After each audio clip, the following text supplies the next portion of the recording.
the GAN 460 V2M, the sequel to GAN's original 460 that came out back in 2018.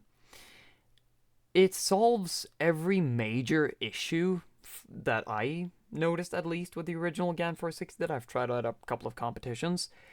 It put a higher speed on the inner layers while also keeping stability in the outer layers at the same time, making them feel not the exact same, but similar, making it not too different to go from Yao stage over to Edges and then to 3x3 stage.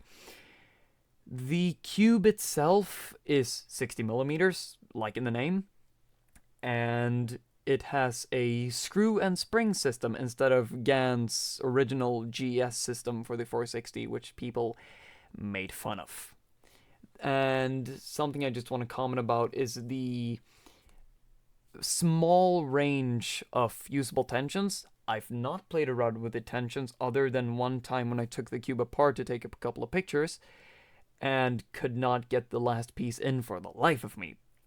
Eventually, I loosened the tensions a little bit on three sides and got the piece in.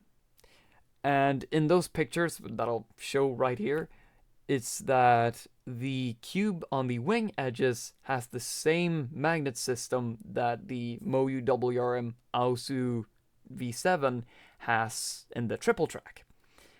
And it also just combines all of the magnets in the Aosu to one with regular edge to wing and the triple track system, also with core magnets. And the cube is perfect for me personally with quite large hands, and it's going to be my main for I don't know how long, because I've been able to pull off the PL parity way too fast for a 4x4. And here are my official 4x4 solves with the cube at Swedish Championships. And that's all for me. Goodbye.